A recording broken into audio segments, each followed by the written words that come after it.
don't curse Satan, because he too will be raised up as a beacon, a vehicle of light. But meanwhile, they'll also talk about the God Metatron, and they say he's in heaven, but he's also on earth. So in order for him to be on earth and be in heaven, he had to fall. So Metatron is the same Lucifer. You get this type of stuff, what's going on here? It's all turned around. You must understand this, because the New Age is talking about all this ascension shit. That ain't nothing but white people trying to get off the planet. And all those, because what happened is in 1956 a group of white people ascended. And at first I couldn't understand how can white people ascend. But then again, when I understood the real concept, they didn't do nothing but go on the astral planes, and really, ascension is not the highest thing. You see what I'm saying? They're not ascending at all if the home base that was the original planet of origin was the Earth in the first place. That means that they're going deeper out into inferiority. Illusion, Maya. Although it's not physical, it's still a form of the same jailhouse. Even worse, though. Yeah, it's even worse because most of the people that ascend still thinks that it is reality. Now, if you read Veda text, which is the oldest text in India, it also says that this illusion is created by God. And it says this illusion, I want to get this thing, it says that Maya, y'all bear with me, I want to do this. It says that, if I get this right, hold on 1 minute, y'all bear with me. It says that God creates Maya, in so many words, and man is duped by it and ends up suffering because of it. One aspect is an Indian text about this Indian text is called the Suffering King. Now this king is suffering because he kind of went insane.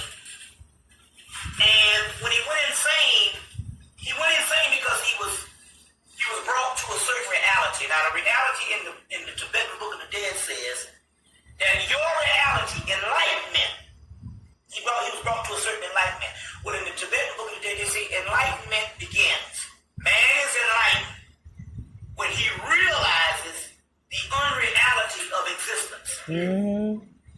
So anybody saw the 13th floor? Yeah. That's what that whole thing was about. And all. There was two or three different dimensions they was going back and forth from and all. But there was only existence, which is a plane of existence, but there was all illusionary phenomena. So man's enlightenment, you are enlightened when you find out that this shit ain't real. They say the matrix is not real. What is the matrix? The matrix is what? Pull over your eyes. A world pull over your eyes to blind you from the truth. And what? You are slaves to it. So this king became enlightened. When he became enlightened, he found out that the kingdom that he was governing over wasn't real. It didn't exist. So he couldn't handle it, and he went crazy.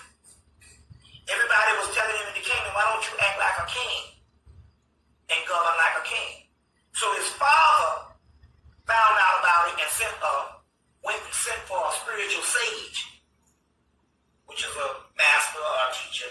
And the sage came and told him, I understand why you're going crazy. And I understand that you're saying, how am I going to be able to face with the task of governing a people and a kingdom that does not exist? The sage had this advice for him because he understood that the illusionary realm was going to take another couple of thousand years before it is out. Maybe a million. I don't know how old the story is. He said, go back and govern the kingdom anyway. But the king said, how am I to govern a kingdom that does not exist? He said, remember, you got one up over the other kings. You will govern the kingdom as it exists, but you got one up over the other kings because you got that one reality that they don't know. They don't know that what they're governing is not real. You see what I'm saying? You do. So therefore, if something goes wrong, you have the ace in the hole to understand, oh, it ain't real no way. And you can handle it better. Whereas the other ones will go crazy thinking that somehow their being and their particular manhood or womanhood is based on the kingdom is being messed up, that the kingdom is messed up. It's going out? Oh. The kingdom is messed up. You understand what I'm saying? So in so many words, it's also a story that talks to us. All the fucked up shit we going through is not, it doesn't exist in the first place. So once you understand that and enlighten in it and is enlightened by that, you understand also that that's your way out. You see what I'm saying?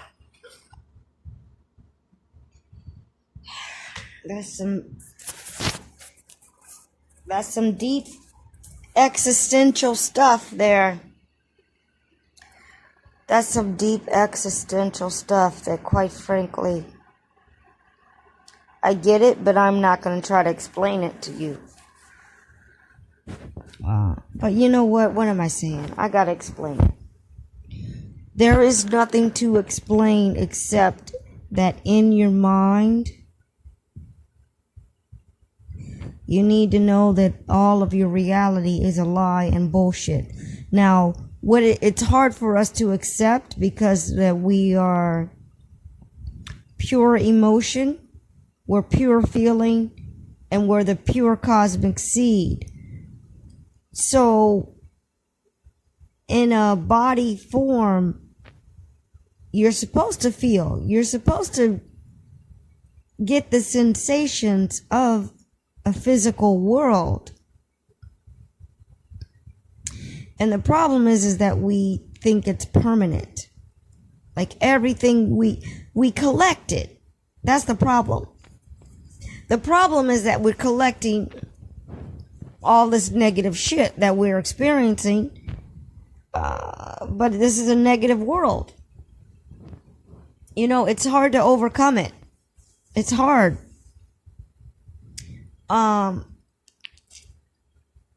But you just got to remind yourself, go through the experience. I'm talking to myself now. Go through the experience, but remember that your ancestors will pull you out of it.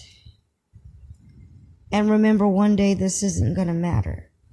And remember, one day you're going to ascend through 13 dimensions. And you're going to be in a realm that is just your light body. And all of the karma, which is memory, the marking on your brain, as you go through those astral planes, other deities are there to help you clean your mind, clean your astral body layers, until you won't have memory of this place. You won't have memory of it. And that is something Bobby Hemmit explained in another video. He explained the astral layers, and he explained the deities that are going to help you get cleaned up, basically, energetically, regarding your memory, because you're a god, so you remember everything anyway. But there needs to be a process for you to ascend permanently away from this earth plane. And in order for you to get back to your God self, you need to, forget about this existence and let the other existence be your primary existence. And when this comes back into Maya, then you come back down and experience what it's supposed to be, which is the Garden of Eden. So, what I say to you, I say to myself. And it's very difficult for me to accept. People that commit suicide, however they do it, it takes some guts to do that. It takes some real guts to do that. I don't know if conscious people do it, if enlightened people have done that. I don't think they have done that. However, I have to listen to Bobby Hemmit to see if he even mentioned that, because, you get to a point where you're like, you're tired. Mentally, you're tired. Futuristically, you're tired, because you know what hell can be in the future, because we're not at the end of, we're not at destruction time. I wish we were, but we're not there yet. So that ends another episode of What I Learned from Bobby Hemmit.